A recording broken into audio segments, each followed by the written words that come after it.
এবং তারা বলেছেনও যে বঙ্গভঙ্গ যেই জন্য আমরা বিরোধিতা করেছি, ঢাকা বিশ্ববিদ্যালয়ের সেম একই কারণে আমরা বিরোধিতা করছি।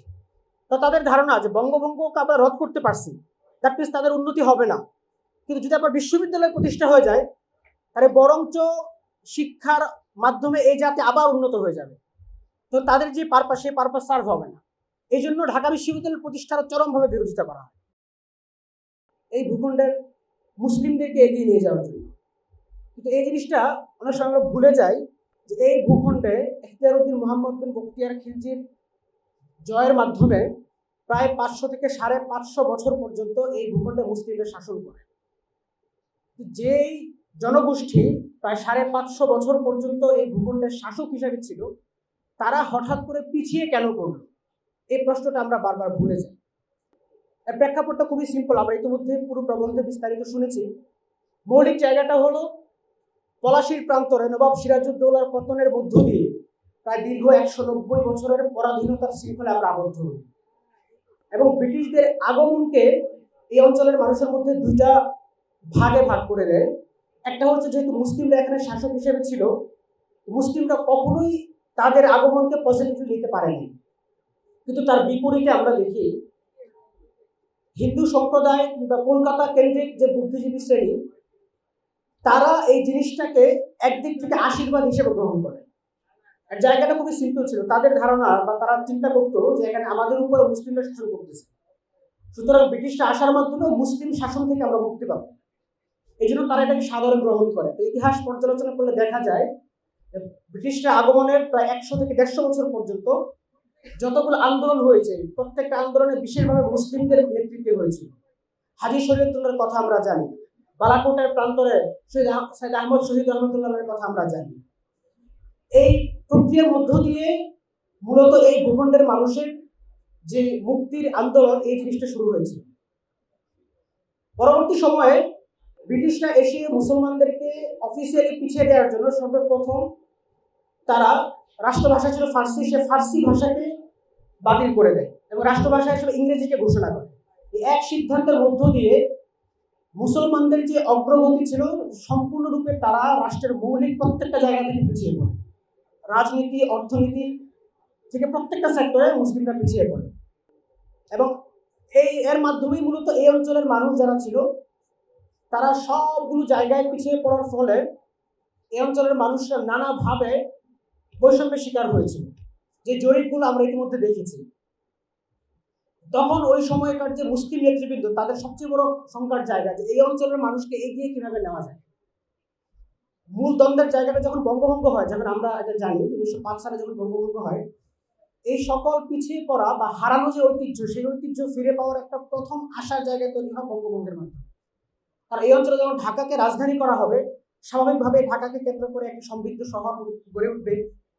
এইটার বিরোধিতা কলকাতা কেন্দ্রিক বুদ্ধিজীবী শ্রেণী সর্বপ্রথম শুরু করে এবং খুবই স্ট্রংলি এটার বিরোধিতা শুরু করে। কারণ তাদের ধারণা ছিল, যদি ঢাকায় রাজধানী তৈরি হয়, এই অঞ্চল সমৃদ্ধ হবে, তখন কলকাতা কেন্দ্রিক যে বিশাল একটা শহরায়ন, এই জিনিসটা ধীরে ধীরে পতন হইতে থাকে। এই জন্য তারা খুব স্ট্রংলি বিরোধিতা করে এবং শেষ পর্যন্ত বঙ্গভঙ্গ রদের মাধ্যমে আমাদের সে আশার বাতিঘর আবার নিভে যায়। পরবর্তীতে নতুন করে এই অঞ্চলের মুসলিম নেতৃবৃন্দ, খাজা সলিমুল্লাহর কথা আমরা জানি, নবাব নওয়াব আলী চৌধুরীর কথা আমরা জানি, শেরে বাংলা একে ফজলুল হক সহ সকল নেতৃবৃন্দ চিন্তা করলেন যে আমাদেরকে এই অঞ্চলের মানুষের জন্য একটি বিশ্ববিদ্যালয় প্রতিষ্ঠা করতে হবে। কারণ শিক্ষার জায়গায় যদি অগ্রগতি করতে পারে, তবেই এই অঞ্চলের মানুষের সমৃদ্ধি নিশ্চিত করা পসিবল। সেই ধারণা থেকেই ঢাকা বিশ্ববিদ্যালয়ের প্রতিষ্ঠা এবং দীর্ঘ সংগ্রামের মধ্য দিয়ে এটি সাকসেস হয়। তো যারা বঙ্গভঙ্গের বিরোধিতা করেছিল, ঠিক সেই ব্যক্তিরাই একই স্বার্থে আবার ঢাকা বিশ্ববিদ্যালয়ের প্রতিষ্ঠার বিরোধিতা করে এবং তারা বলেছেনও যে বঙ্গভঙ্গ যেই জন্য আমরা বিরোধিতা করেছি, ঢাকা বিশ্ববিদ্যালয়ের সেম একই কারণে আমরা বিরোধিতা করছি। তো তাদের ধারণা যে বঙ্গভঙ্গকে আমরা রদ করতে পারছি, দ্যাট মিনস তাদের উন্নতি হবে না। কিন্তু যদি আবার বিশ্ববিদ্যালয় প্রতিষ্ঠা হয়ে যায়, তাহলে বরঞ্চ শিক্ষার মাধ্যমে এই জাতি আবার উন্নত হয়ে যাবে। তো তাদের যে পারপাস, সেই পারপাস সার্ভ হবে না। এই জন্য ঢাকা বিশ্ববিদ্যালয় প্রতিষ্ঠার চরমভাবে বিরোধিতা করা হয়। বর্তমান জেনারেশন আমরা যারা পড়াশোনা করছি, অনেক সময় আমরা আমাদের প্রেক্ষাপটটা ভুলে যাই। আমাদের কাছে একটা নেগেটিভ অতীত আছে, যেটা আমরা জানি যে যাদের বিরুদ্ধে সংগ্রাম করে, কলকাতা কেন্দ্রিক বুদ্ধিজীবী শ্রেণীর বিরুদ্ধে সংগ্রাম করে এই বিশ্ববিদ্যালয়ের প্রতিষ্ঠান, কিন্তু দুর্ভাগ্যবশত এই বিশ্ববিদ্যালয়ে সেই কলকাতার সংস্কৃতিকে সবচেয়ে প্রাধান্য হিসেবে দেখা হয়েছিল। একটা লম্বা সময় পর্যন্ত এই বিশ্ববিদ্যালয়ে যে মুসলমানদের আত্মপরিচয়, ইসলামী সংস্কৃতি এবং একই সাথে ইসলামের বিভিন্ন সিম্বলকে চরমভাবে ভিলেনাইজ করা হয়েছে। গত 15-16 বছর ধরে ফ্যাসিবাদের সময়টাতে আমরা দেখেছি যে দাড়ি এবং টুপি নিয়ে পর্যন্ত প্রচন্ড অ্যালার্জি আমরা দেখতে পেয়েছি। এই চর্চাটা এই বিশ্ববিদ্যালয়ে করা হয়েছে। একটা শিক্ষার্থী, এখানকার এই বাংলাদেশের এই ভূখণ্ডের মানুষ, একজন মুসলমান, সে শুরু থেকে এই প্র্যাকটিস করে আসা, কিন্তু বিশ্ববিদ্যালয়ে আসার পরে সে হাজারবার ভাবতে হতো যে আমার প্যান্ট যদি টাকনুর নিচে না থেকে উপরে থাকে, না জানি আমাকে টর্চারের শিকার হতে হয়। এই জিনিসগুলো আমরা দেখেছি। গেস্ট রুম এবং গণরুমের যে নষ্ট কালচার, এই কালচার এখানে এস্টাবলিশ ছিল। দীর্ঘদিন পর্যন্ত ইসলামিক এই সংস্কৃতিকে, যে সংস্কৃতির বিরুদ্ধে ঢাকা বিশ্ববিদ্যালয়ের উত্থান, সেই সংস্কৃতিকে নতুন করে আবার চর্চা করা হয়েছে। জুলাই গণ অভ্যুত্থানের মধ্য দিয়ে আলহামদুলিল্লাহ গেস্ট রুম এবং গণরুমের যে নোংরা কালচার, এই কালচার থেকে আমরা মুক্তি পেয়েছি। কিন্তু একই সাথে আরেকটা দুর্ভাগ্যের বিষয় হলো, ইতিহাস আমরা পর্যালোচনা করলে দেখি যে ঢাকা বিশ্ববিদ্যালয় পলিটিক্যাল জায়গা থেকে অনেক অবদান, এই জাতির সমৃদ্ধির জন্য তার অনেক অবদান। কিন্তু একটা বিশ্ববিদ্যালয় শুধুমাত্র এই জন্যই প্রতিষ্ঠা হয় না। একটা বিশ্ববিদ্যালয় থেকে শিক্ষা, সংস্কৃতি, জ্ঞান, বিজ্ঞান, সাহিত্য এই জায়গাগুলোতে সমৃদ্ধি অর্জন করবে, এই অঞ্চলের মানুষকে লিড দিবে, এই পারপাসে বিশ্ববিদ্যালয় প্রতিষ্ঠা। কিন্তু দুর্ভাগ্যবশত ঢাকা বিশ্ববিদ্যালয় একাডেমিক জায়গা থেকে যেই প্রত্যাশা মানুষের ছিল, সেই প্রত্যাশা পূরণ করতে পারে নাই। এখন অবধি এই জিনিসটা নিশ্চিত করা যাচ্ছে না। আপনি চিন্তা করতে পারেন, একটা ঢাকা বিশ্ববিদ্যালয় বাংলাদেশের একটি টপ বিশ্ববিদ্যালয়, এই বিশ্ববিদ্যালয়ের শিক্ষার্থীদেরকে থাকার জায়গাটা নিশ্চিত করতে পারে নাই আমাদের রাষ্ট্র। এটা দুর্ভাগ্য আমাদের। প্রত্যন্ত অঞ্চল থেকে উঠে আসা একজন নারী শিক্ষার্থী, সে বিশ্ববিদ্যালয়ে চান্স পাওয়ার পর সে জানে না যে সে থাকবে কোথায়। তার থাকার পর্যাপ্ত জায়গা আমরা দিতে পারি নাই। এটা আমাদের চরম ব্যর্থতা। এমন এক আজব সিস্টেম, এই বিশ্ববিদ্যালয়ের সীমানা পর্যন্ত আমরা নির্ধারণ করতে পারছি না। বিশ্ববিদ্যালয়ের ভিতর দিয়ে পাবলিক রুট চলে গেছে, সিটি কর্পোরেশনের রাস্তা চলেছে, সবাই যাতায়াত করছে। এই জিনিসগুলোকে কেন্দ্র করে বারবার নিরাপত্তাহীনতায় ভুগতে হচ্ছে। একজন নারী শিক্ষার্থী তার হল থেকে বের হওয়ার পরে অসংখ্য ভবঘুরে নেশাগ্রস্ত মাতালরা ঘোরাফেরা করে। মাঝে মাঝে আমাদের বোনেরা হেনস্থার শিকার হয়, কিন্তু এটার কোনো প্রতিকার নাই। এটা রাষ্ট্র করতে পারছে না। আমরা এখনো জানি না যে এটা আদৌ কোনো সলিউশন আছে কিনা। একটা বিশ্ববিদ্যালয় যেখানে চরম প্রতিযোগিতামূলক পরীক্ষার মধ্য দিয়ে দেশের সর্বোচ্চ মেধাবী যারা বাছাই প্রক্রিয়ার মধ্য দিয়ে বিশ্ববিদ্যালয়ে আসে, তাদের কাছ থেকে এই রাষ্ট্র সার্ভিস চায়, কিন্তু তাদের নিরাপত্তাটুকু আমরা নিশ্চিত করতে পারছি না, তাদের থাকার জায়গাটুকু আমরা নিশ্চিত করতে পারছি না। এই জায়গাটা আমাদের রিথিং করতে হবে। তো যদি সত্যিকার অর্থেই বিশ্ববিদ্যালয় থেকে আমরা প্রপার সার্ভিসটা চাই, এই বিশ্ববিদ্যালয়ের শিক্ষার্থীরা এই দেশ ও জাতি গঠনের সমৃদ্ধি করতে গুরুত্বপূর্ণ ভূমিকা রাখবে, এর জন্য অবশ্যই যে মৌলিক জিনিসগুলো, এই জিনিসগুলোকে আমাদের নিশ্চিত করতে হবে। আমি জানি না পৃথিবীর আর কোনো বিশ্ববিদ্যালয় এমন আছে কিনা যে বিশ্ববিদ্যালয়ের শিক্ষার্থীরা থাকার জায়গা নিশ্চিত করতে পারতেছে না, বাট ঢাকা বিশ্ববিদ্যালয় এটা হচ্ছে। আমরা সবকিছুকে পলিটিসাইজ করে ফেলছি। এমন একটা অবস্থা যে যতটুকু রাজনীতি আমাদের করা দরকার, তার চাইতে অনেক বেশি রাজনীতি আমরা করি।